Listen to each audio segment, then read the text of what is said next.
Hey guys, Kevin Shaw, Editor-in-Chief of Mopar Connection Magazine here. Want to take a quick moment. Thank you all for another great week here with the magazine.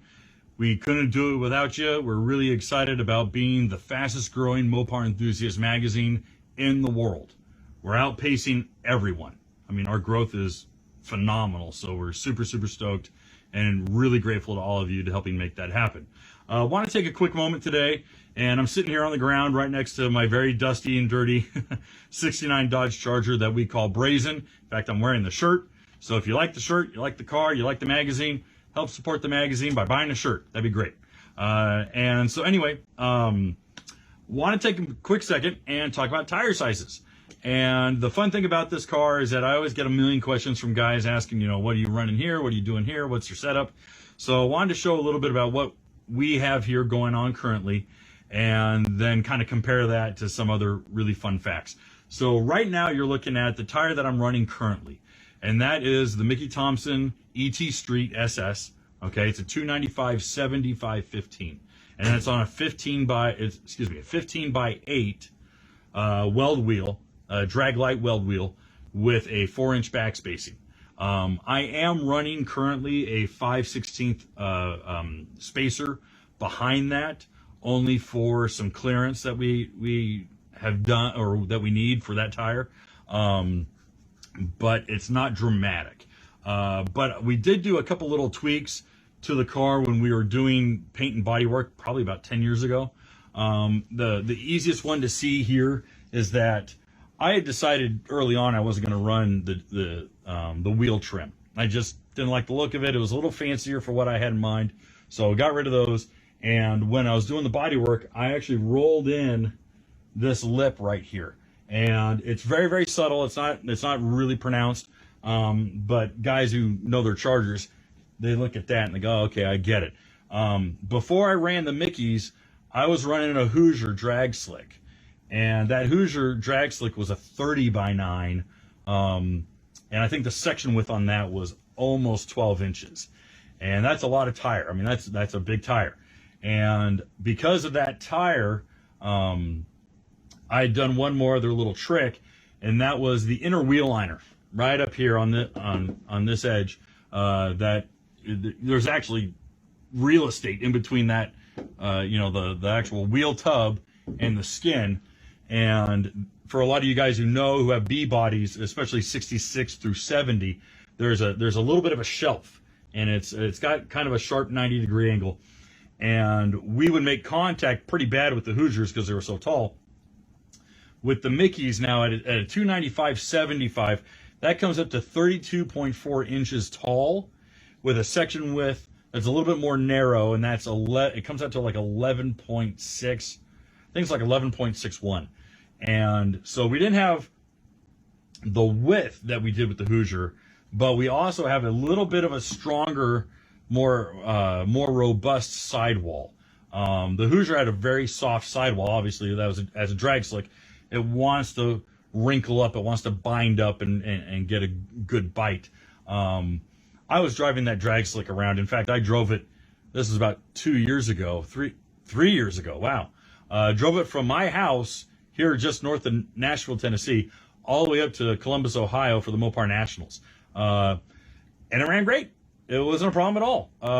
It was a problem when it rained, as you can imagine.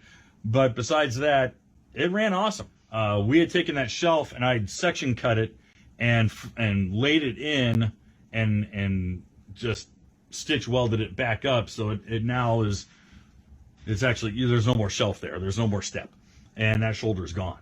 Now I'm a big believer personally, unless it's a real RT car, unless it's a real Daytona or a 500 or a really nice numbers matching car, leave that car alone, restore it, bring it back to its former glory.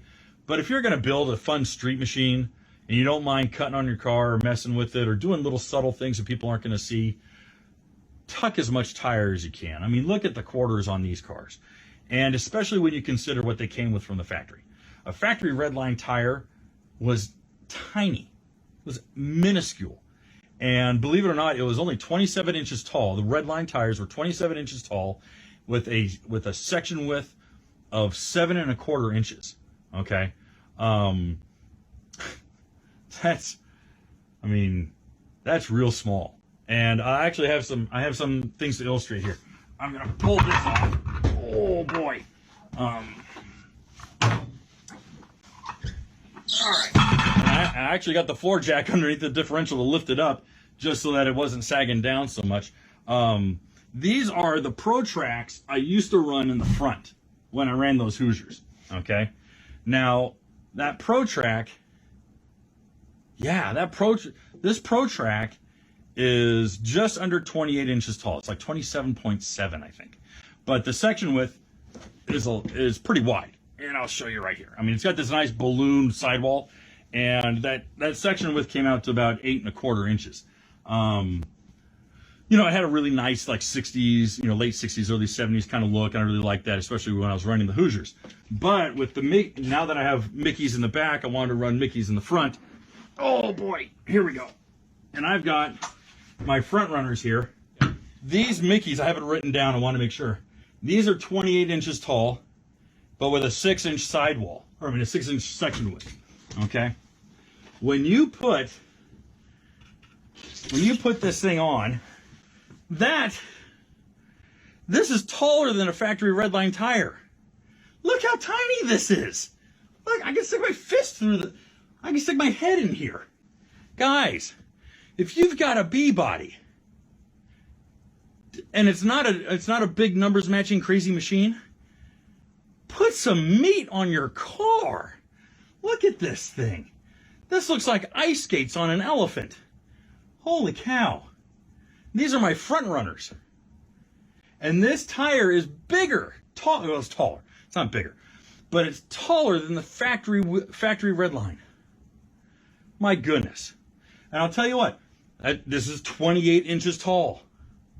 All right? So a lot of you guys who are putting a 28-inch tall tire, but with, you know, it's a wide section width. It's got a 10 or 11-inch section width. Yeah, that's great, but man, look at all this real estate. I mean, holy cow. I'm not a little guy, and I can stick my arm all the way in here. I'm begging you, all right? We're talking Mopar performance. We're talking performance-bred cars. We're not here. This isn't Concours at d'Elegance. This isn't the Tim Wilburn Museum, okay? I think I'm talking to the right audience here. I think I'm preaching to the right choir. We're here because these cars got us excited. They were fast, they were rude, they were mean. And you gotta have the right shoes to make that possible. So I'm gonna preach here, all right? I'm espousing my personal opinion. Guys, if you can do it, put as much meat as you can. Email me and I will be your best friend coming up with ideas for tires and wheel sizes. All right? But I'm begging you, put some meat on your car. If I can't convince you to put as much tire as you can underneath your car, I guess I'm a failure.